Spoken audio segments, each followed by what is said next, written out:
उनकी मंशा जो है भारत को लेकर ठीक नहीं है, चाहे पाकिस्तान को लेकर बात करें चाहे चीन को लेकर बात करें। ऐसे में चीन और पाकिस्तान की जो टेक्नोलॉजी है उसके आगे आईएनएस अर्नाला किस तरीके से टिकता हुआ नजर आता है, किस तरीके से खड़ा नजर आता है भूषण जी? डेफिनेटली कॉन्फिडेंस आता है फौज में हम लोगों को भी, और मैं जी समझता हूँ हमारे हमारे नागरिकों को भी, कि डिफेंस टेक्नोलॉजी जो है, हमारे डीआरडीओ है, डिफेंस मैन्युफैक्चरिंग कैपेबिलिटी है, ऑपरेशन सिंदूर ने प्रूव कर दिया है जी कि हम जो है राइट ट्रैक पर चल रहे हैं।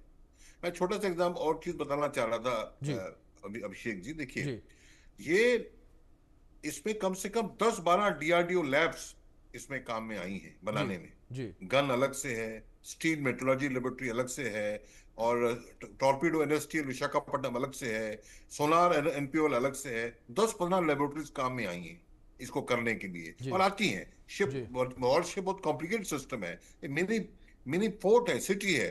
और जैसे जनरल साहब कह रहे थे, ब्लू वाटर नेवी का मतलब क्या है? अगर आपका जैसे सिंदूर में 36 वॉरशिप हमारे नियर कराची खड़े हुए थे, समझो पूरा इंडिया वहां पहुंचा हुआ है, हमारा किला वहां पहुंच गया है ना? ये मतलब नेवी का है। वो कहते हैं नेवी में, he who rules the seas rules the world. जी अंग्रेज भी आए, वो सी के बहाने कंट्रोल कर गए। आज हम दूर के सोचे, 140 करोड़ आबादी है, और 15-20 साल में हमने वर्ल्ड पावर अगर बनना है, तो हमारी ability to project power all over the world होनी चाहिए। उसके पहले डिफेंस भी जरूरी है, डिफेंस का पॉइंट। मैं एक और सिस्टम वाला पॉइंट आपको मैं दे रहा हूं। अभी देखिए, एक होता है P8I एयरक्राफ्ट से भी हिडन सबमरीन को चेक करते हैं। देखिए ना, जब ये चील होती है ना, चील चील को अपना शिकार ढूंढने के लिए हवा में चली जाती है, जी तो नीचे का दिखता है। तो जी P8I एक ऐसा एयरक्राफ्ट है जो छुपी सबमरीन को ऊपर जाके, सबमरीन के चलने से वाटर में टर्बुलेंस होगा, उसको पकड़ती है। तो मतलब सब, कहने का मतलब क्या है, कई चीजें काम कर रही हैं, कई सबमरीन्स काम जी कर रही हैं, कई शिप्स काम कर रही हैं, या अर्नाला अर्नाला टाइप की शिप्स काम कर रही हैं। इन सब का इंटीग्रेशन, जैसे अभी सिंदूर में क्या हुआ, ये भी उसके मिसाइल, अगर उसकी ड्रोन आई पाकिस्तान की, तो इस गन से उड़ा दिया। जी अगर उसकी मिसाइल आई, तो S-400 से उड़ा दिया, आकाश से उड़ा दिया। जी ये इंटीग्रेशन जी स्प्लिट सेकंड डिसीजन मशीनें करती हैं। जी तो integration of various systems, control system जो है विद इन द शिप जी और विद अदर शिप्स, बड़ा इंपॉर्टेंट है, with the ship with other ships. ये इंटीग्रेशन दूसरी एयरक्राफ्ट, दूसरी फ्लीट की शिप से कोऑर्डिनेट करना, ये काबिलियत बड़ी सटल काबिलियत है। इसको पकड़ने के लिए ये भी बड़ी, हर कंट्री के पास नहीं है। तो ये चीजें भी हैं, खाली स्टील स्टेल्थ वो जी शिप के अंदर है, जी कॉम्बिनेशन।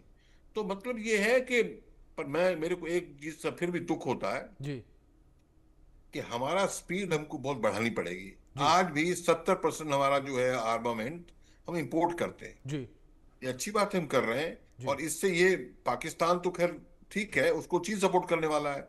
हम कहते हैं चीन चीन को भी चक्के छूट जाएंगे, ऐसा नहीं है। जी ऐसा नहीं है, जी हमें बहुत मजबूती पकड़नी पड़ेगी। जी आपने सुना होगा, हमारे एयरफोर्स चीफ ने भी कहा कि हमारा कल्चर इंडिया में क्या है। जैसे अभी आप देख रहे हो, अभी, अरे ट्रम्प के कहने पे आपने, वो टॉपिक दूसरा है, ट्रम्प के कहने पे आपने कैसे सीज फायर कर दिया। एक दूसरे की टांग खींचने में हम ज्यादा मशगूल हैं। जी अरे आप कंट्री को आगे बढ़ाना है, जब इतनी कंट्रीज में डेलीगेशन गई है, थरूर साहब गए, शिवसेना के भी लोग गए, आरजेडी के गए, मिलजुल के आप करो, सॉल्व बिल्कुल करो प्रॉब्लम। और बिल्कुल ये खत्म होने वाले नहीं है, आप जी देखना। अगले 4-5 साल इंडिया के लिए बहुत खतरनाक है जी सिक्योरिटी के हिसाब से। जी तो हम बिल्कुल सेलिब्रेट करें, बिल्कुल सेलिब्रेट करें, पर बहुत बिल्कुल। फ्री और पकड़े भूषण जी और बिल्कुल ठीक है कॉपरेट आपने, और करें। यही वजह है कि भारत की जो सीमाएं हैं वो और भी ज़्यादा सुरक्षित होनी चाहिए, और इसी दिशा में काम जो है लगातार किया भी जा रहा है। अनुज जी, मैं आपका रुख करूंगा। अगर बात यहाँ पर की जाए भारत की सीमाओं को लेकर, तो जिस तरीके से भारत लगातार अपनी सीमाओं को सुरक्षित कर रहा है और इसमें आत्मनिर्भरता बहुत ज़्यादा देखने को मिल रही है। इससे पहले भूषण जी ने भी इस बात का जिक्र किया था कि जिस तरीके से आईएनएस अर्नाला भारत में पूरी तरीके से बन रहा है, ये एक बिजनेस मॉडल भी है। यानी कि भारत आप केवल हथियारों को खरीदता नहीं है, बल्कि अब भारत हथियारों को बेचता भी है। इसे किस तरीके से आप देखते हैं?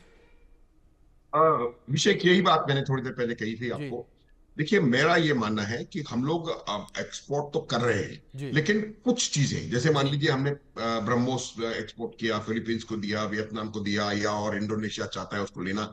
लेकिन अभी भी हमारे को अपनी खुद की सेनाओं का मॉडर्नाइजेशन करने के लिए उसमें आत्मनिर्भरता को पाने के लिए काफी समय बाकी है। जी। हमें अभी अभी मेरा ये मानना है कि अभी हमें पहला जो स्टेप मॉडर्नाइजेशन का फोर्सेस के, देखिए आप ये बार बार हमने इस बारे में बात करी कि हमने सीज फायर क्यों किया, ये है वो है।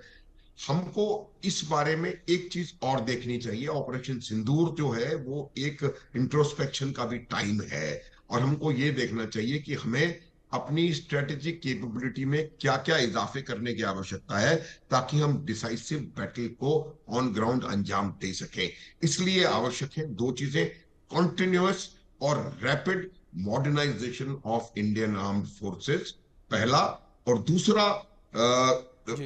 आत्मनिर्भरता आर्म फोर्सेस के अंदर में। तो ये जो दो डिफेंस कॉरिडोर बनी है, देखिए सबसे बड़ी आवश्यकता मैं आपको बताऊंगा अभिषेक, राजनीतिक इशू नहीं है, लेकिन जो हमारा प्रोक्योरमेंट सिस्टम है, डिफेंस प्रोक्योरमेंट सिस्टम या डिफेंस का जो ऑर्डर्स कर देने का सिस्टम होता है, वो बहुत कॉम्प्लिकेटेड है। जी। उसके अलावा इसमें कुछ ऐसे ब्यूरोक्रेटिक हैंडल्स लगे हुए हैं जिनकी वजह से मैं आपको एक छोटा सा उदाहरण देता हूं। जी। हमको पेंगांगसो लेक जो कि लद्दाख में है, उसके लिए कोई फास्ट क्राफ्ट चाहिए थे, जो कि उसमें तेजी से वो बहुत लंबी 300-350 किलोमीटर की लेक है, उसमें चल सके, वो आ सके, और fast track very fast approval करवा करके हमने उसको प्रोक्योरमेंट किया। उसमें 3.5 साल 2.5-3 साल लगे लगभग। इशू इज नॉट कितने लगे, फैक्ट्स में जाने की आवश्यकता नहीं है, लेकिन मेरा यह मानना है कि हमको अपने डिफेंस प्रोक्योरमेंट सिस्टम्स में और वो जो हॉक्स बैठे हुए हैं उनको साइडलाइन करने में, आप जब राष्ट्रीय सुरक्षा की बात करते हैं अभिषेक, जी। उस समय आप L1 और B1 और T1 बिल्कुल। और C1 नहीं कर सकते। बिल्कुल। आप राष्ट्रीय सुरक्षा के लिए कहेंगे कि सबसे सस्ता जहाज कौन सा है, आप राफेल न लेकर के, और जो JF-17 या BF-13 या 2, ये नहीं कर सकते। बिल्कुल। तो ये जो इम्पेडिमेंट्स बिल्कुल हैं, ठीक है अनुज जी, मुझे लगता आपने है कि एक राष्ट्र की मिनट सुरक्षा की अभी। बात, बिल्कुल बिल्कुल सर, जिस तरीके से राष्ट्र की सुरक्षा की बात जब आती है तो अब यहाँ पर कॉम्प्रोमाइज जो है वो किसी भी तरीके से नहीं किया जा सकता। भूषण जी, अनुज जी, आप दोनों मेहमानों का बहुत शुक्रिया जुड़ने के लिए, अपना कीमती वक्त इंडिया न्यूज